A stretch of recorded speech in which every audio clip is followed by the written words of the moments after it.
Hey everyone, thank you for returning to the channel. This should be the last video in the series regarding the settings and how to set your Baofeng radio. Just jump right on into it. Work mode settings tab.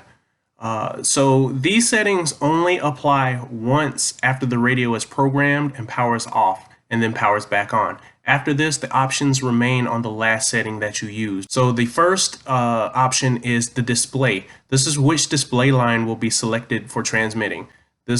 You can select A or select B. The VFO or MR mode. So this is what mode, channel, or frequency will be selected. Keypad lock. This is if the keypad will be locked. MR or memory A channel and memory B channel. These are which memory channels will be displayed on lines A and B in channel mode. Same thing with the frequencies. These are the first settings that are going to apply when you're finished programming it and it cycles off and on. But I'm going to go ahead and go over all of them. So the frequencies will be displayed on lines A and B. The frequency shift direction for each line on frequency mode, those are going to be either off, plus, or negative.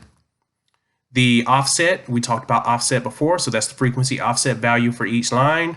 The power that's going to be transmitted for lines A and lines B. The bandwidth for each frequency mode, whether it be wide or narrow. I have high and low for the power. Sorry, I didn't go to those before. And the push to talk ID is going to be based on what you select in the service settings, if you have the service settings, which you should.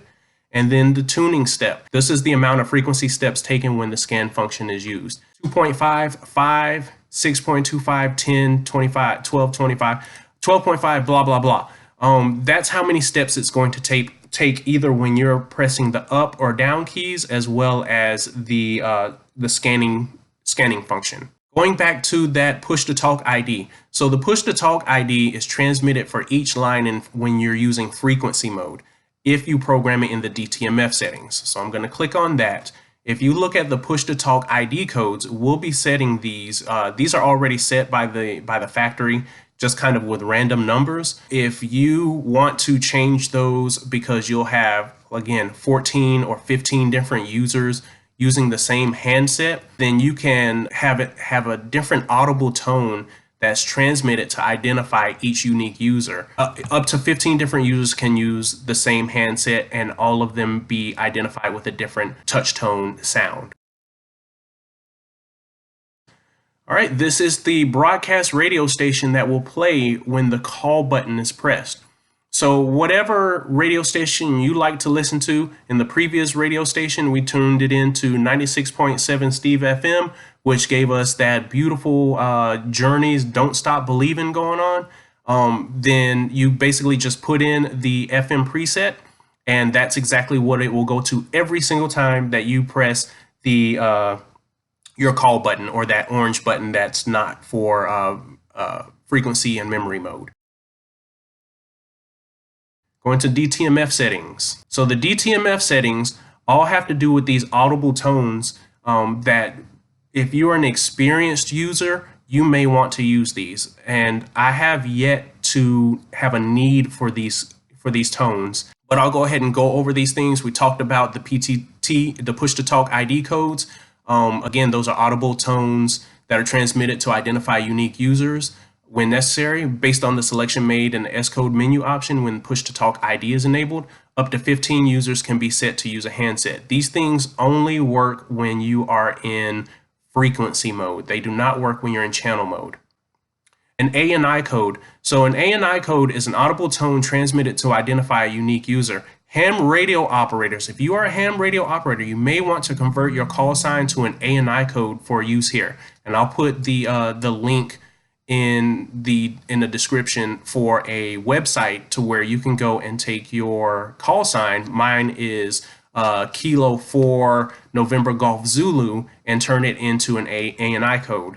And then you can put that ANI code into there, so that when you key up to a repeater, it's going to give that audible tone identifying you as your call sign automatically. And the next one is the ANI ID. It's when that ANI code will be transmitted. Will it be end of transmission, beginning of transmission, or both? I would suggest you not have this on at all, or just have it to end of transmission in the event that you at some point want to turn the S code on in frequency mode, because if you are transmitting that every single time that you press push to talk and let go of push to talk when you're on like a ham repeater, that is very uncourteous, and you will find that no one on ham will interact with you other than to tell you to turn that function off. The alarm code, and we talked about the alarm code before. So the code that is transmitted when the alarm mode, going back to advanced settings, is set to code. So 119 is the default, which is the equivalent of the United States of America's 911 as it is in Europe. So change this to 911. You will always change that to 911. Nobody in America is going, if they get that 119, they're not going to know what the heck is going on. But if you have 911, they know that it's an emergency tone, and they'll come to your aid. So the DT or DTMF side tone, it's asking what all tones are going to be transmitted. Is it going to be the end of transmission, beginning of transmission, or both, based on the ANI code as well? So the options that you have here are off, DTMF side tone, ANI side tone, or the DT plus ANI code. So I would suggest that you put that on DT plus ANI. That allows everything that you need to get transmitted out code-wise in the event that you need to use this. But again, unless you are a very experienced user, you're not going to use any of this stuff anyways. The only thing that you really need to change as a beginner is the alarm code, just in case that you need to transmit that alarm code. DTMF speed on just leaves it at 80 milliseconds. That's the speed at which the tones are held. All right, so the final tab is the service settings tab. And this is going back to the carrier squelch level that we discussed in earlier in the video. The carrier squelch levels are the service settings for the VHF and UHF squelch levels. These are the settings that are used by the radio when the carrier squelch levels are selected. The lower the number, the less power a transmission needs to open the squelch and be heard. The higher the number, weaker signals are filtered out from being heard. So the default values are between 14 to 22 on your average radio. On this one, it's between 21 and 33. And these numbers are not useful at all. Any number input into squelch 0 will revert to 0, which leaves the squelch open when squelch level 0 is selected. The reason why these numbers are 21 through 33 are not useful is because they're too close together.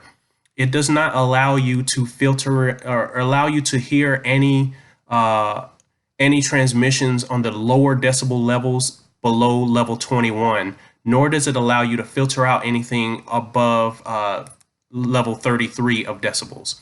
So you'll definitely want to go in here to change these numbers into values that aren't so close together and allows you to use a more usable spectrum of the squelch range. So the tested suggested values tested by John Mickler, who is famously known for having cracked a lot of the code in regards to these radios. His tested suggested values are 0, 2, 20, 30, 50, 65, 75, 85, 95, and 105, which will take the squelch range through the radio's entire squelch capability. However, field use has determined that anything over 65, the number 65, will filter out all but the strongest signals and is a good upper limit. So anything below a value of 7 will still open up the squelch, and anything below that is a good lower limit. Personally, I have done testing of my own, and these are the values that I have come up with that work best for me. 0, 1, 4, 8, 12, 16, 20, 30, 50, and 65. And the displayed range that I have here is based on a 4-level spread beginning at 1 on the lower end and a wider spread in the middle ending with a 65 upper limit. So when I select my squelch levels, if I select squelch level 1, it will allow nearly any signal to be received, no matter how far away or how weak the signal is. If it can hit the frequency that I'm on or the channel that I'm on, that will open up that squelch. The problem with that is that I will get some bursts of transmission that have nothing behind it, but it's just kind of spurious emissions. All right, so that's why I don't keep my squelch level at 1. I keep it at squelch level 3, which is the 8. So when selected, squelch level 1 will allow nearly any signal to be received. Level 2 filtering out some of that those spurious emissions, and then level 3 filters out pretty much all bursts. And as my higher levels are selected, only the stronger signals can be heard. If you have any other questions or need some more understanding about how these squelch levels work, go to this link at Mickler's site. He has a lot of information in regards to these squelch levels and other values that he's tested that he finds to be more useful than what we see in the stock values of, again, 21 to 33, which are completely useless to you. The final tab that you have available is the browser tab. And again, unless you're a developer and this stuff makes sense to you, I would suggest you not using this to make any changes to your radio. If you don't understand it, don't bother with it, because all you're going to do is brick your radio. You're going to make it usable other than smashing windows. So leave the browser element alone. And once you have made your changes, you're going to save your file, at which point we can then look to upload it to the radio. The next video that I do is going to be putting in some channels. We're going to download them from their sources. We're going to fill in all these channels. We're going to upload them into the radio. We're going to make the settings changes, and we're going to pretty much turn the radio from being useless out of the box to being very useful to the user of whom I am gifting this radio. All right, so until the next video, thank you for watching, and see you next time.